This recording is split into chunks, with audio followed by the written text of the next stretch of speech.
आइए जानते हैं आज की कुछ अंतर्राष्ट्रीय खबरों को। पहले एक नजर आज की हेडलाइंस पर। पाकिस्तान ने सीज फायर तोड़ा तो गुस्से में आए डीजीएमओ, भेजा हॉटलाइन मैसेज।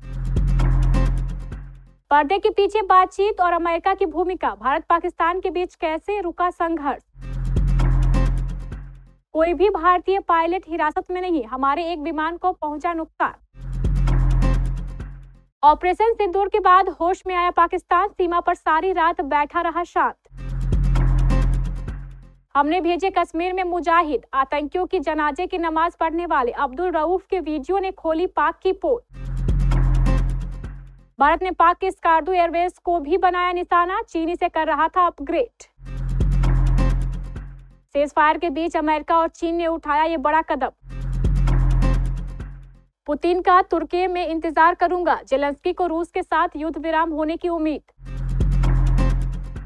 उनकी बातों में बहुत नफरत है, मावरा होकेन के पीआर स्ट्रेटेजी वाले कमेंट पर हर्षवर्धन राणे ने दिया माकूब जवाब। और विराट कोहली की जगह ले सकता है ये खिलाड़ी।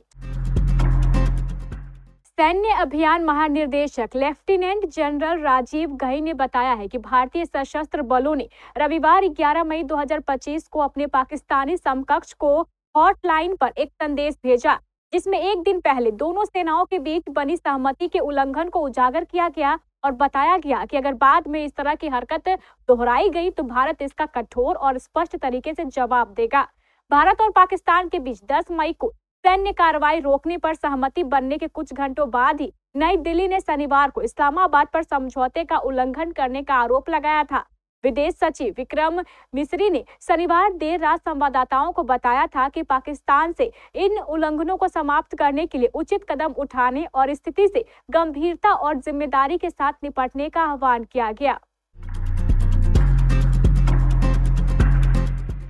नाटकीय घटनाक्रम में अमेरिकी राष्ट्रपति डोनाल्ड ट्रंप ने शनिवार को सोशल मीडिया पर घोषणा की कि 4 दिनों तक सीमा पर संघर्ष के बाद भारत और पाकिस्तान पूर्ण और तत्काल संघर्ष विराम पर सहमत हो गए हैं। विशेषज्ञों का कहना है कि पर्दे के पीछे क्षेत्रीय शक्तियों के साथ मिलकर अमेरिकी मध्यस्थता ने डिप्लोमेटिक्स बैक चैनल के माध्यम से युद्ध के कगार पर खड़े परमाणु संपन्न प्रतिद्वंदियों को पीछे खींचने में महत्वपूर्ण भूमिका निभाई। हालांकि संघर्ष विराम समझौते के कुछ ही घंटे बाद भारत और पाकिस्तान के बीच इसके उल्लंघन के आरोप प्रत्यारोप शुरू हो गए।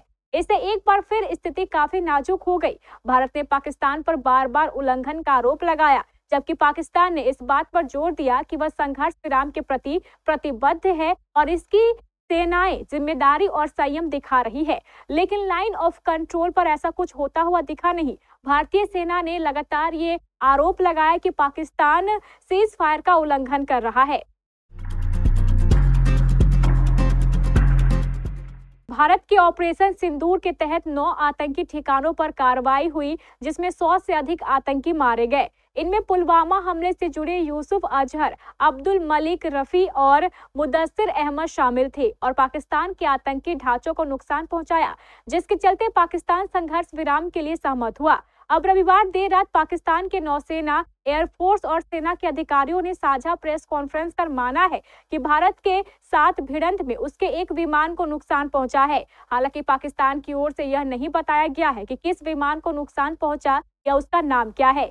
समाचार एजेंसी पीटीआई के अनुसार पाक सेना के प्रवक्ता लेफ्टिनेंट जनरल अहमद शरीफ चौधरी ने कहा है कि यह प्रेस कॉन्फ्रेंस ऑपरेशन बुनियान उल मसूर की कार्रवाई और निष्कर्ष पर आधारित है। भारत पाकिस्तान के बीच सीज फायर भले हो गया है, लेकिन नियंत्रण रेखा पर हालात अभी भी तनावपूर्ण बने हुए हैं। भारतीय सेना के डीजीएमओ ने साफ किया है कि मौजूदा हालात युद्ध जैसे ही है। इसके साथ ही उन्होंने बताया है कि दोनों देशों के बीच आज एक बार फिर से डीजीएमओ स्तर की बातचीत होगी। वैसे ऑपरेशन सिंदूर के बाद अब पाकिस्तान के होश ठिकाने पर आ गया है। भारतीय सेना ने बताया है कि बीती रात कहीं से भी गोलीबारी की खबर नहीं है। दोनों देशों के बीच हालिया तनाव के बाद जम्मू कश्मीर और अंतर्राष्ट्रीय बॉर्डर पर यह पहली शांत रात रही। इससे पहले तीनों सेनाओं के डीजी ऑपरेशनल की तरफ से रविवार शाम पाकिस्तान के साथ बॉर्डर पर सीज फायर के बीच ऑपरेशन सिंदूर से जुड़ी कई जानकारियां दी गई। सेना की तरफ से पूरे ऑपरेशन सिंदूर पर बात करते हुए ये साफ कर दिया गया कि ऑपरेशन आतंक के सफाई के लिए था, यानी भारतीय सुरक्षा बलों ने ऑपरेशन सिंदूर के तहत सिर्फ आतंकवादियों के ठिकानों पर हमले किए। पहलगाम के आतंकी हमले के बाद भारत ने पाकिस्तान के खिलाफ ऑपरेशन सिंदूर लॉन्च किया है। इस ऑपरेशन के तहत 6 मई की रात को भारत ने पाकिस्तान के 9 इलाकों में मिसाइलें दागी।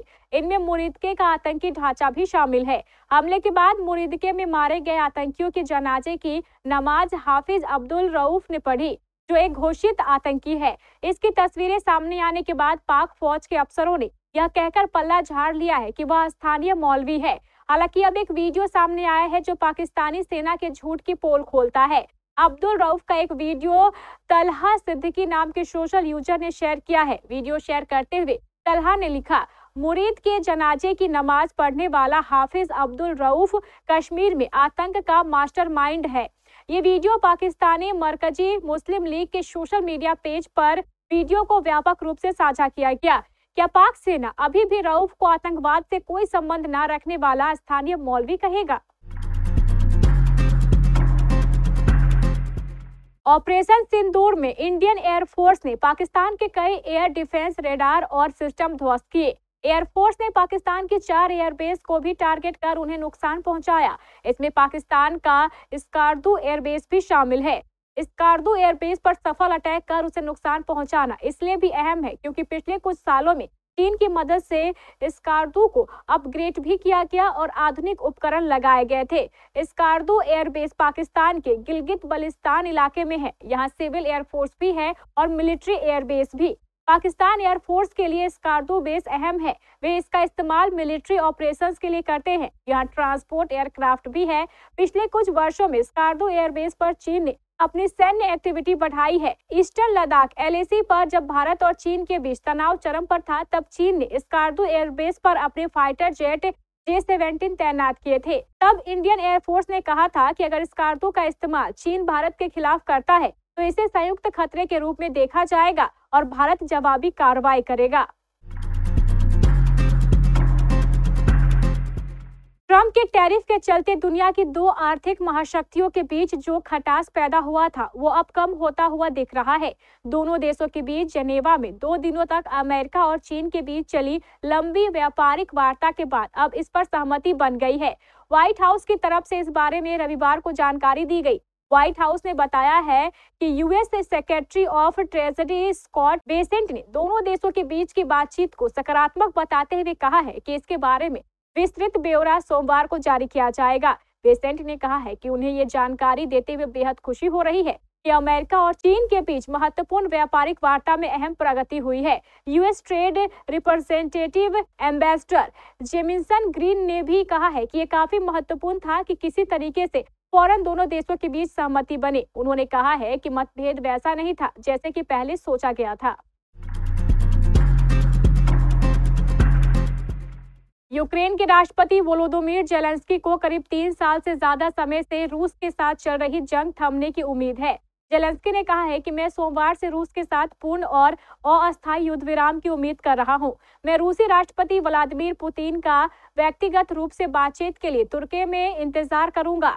जेलेंस्की ने कहा है कि हम सोमवार से शुरू होने वाले पूर्ण और अस्थायी युद्ध विराम का इंतजार कर रहे हैं ताकि कूटनीति के लिए आवश्यक आधार प्रदान किया जा सके। हत्याओं को लंबा खींचने का कोई मतलब नहीं है। मैं गुरुवार को तुर्की में पुतिन का व्यक्तिगत रूप से इंतजार करूंगा। मुझे उम्मीद है कि इस बार रूसी बहाने नहीं बनाएंगे।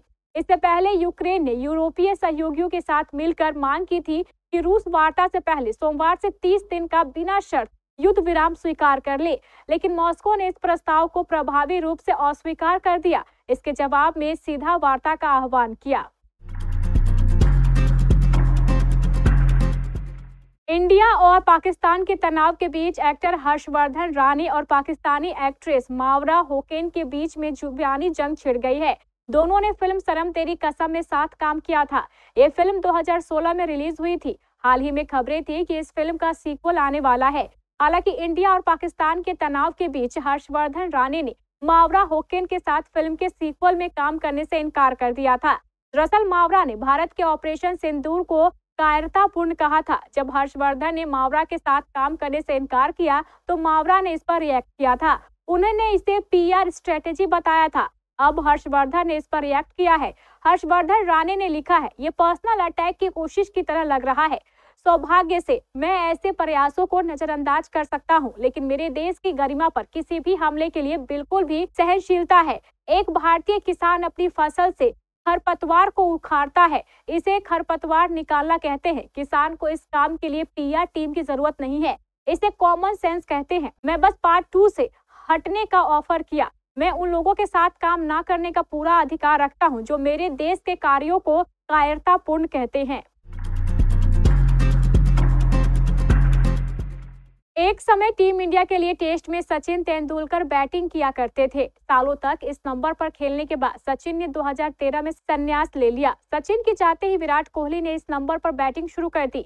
विराट अब संन्यास लेने के मूड में है। उन्होंने बीसीसीआई को इसके बारे में जानकारी दे दी है। विराट इंग्लैंड दौरे से पहले ही टेस्ट छोड़ सकते हैं। अगर ऐसा हुआ तो 12 साल बाद टीम को नए नंबर 4 की तलाश होगी। टेस्ट में भारतीय टीम के टॉप ऑर्डर में कोई बाएं हाथ का बल्लेबाज नहीं है।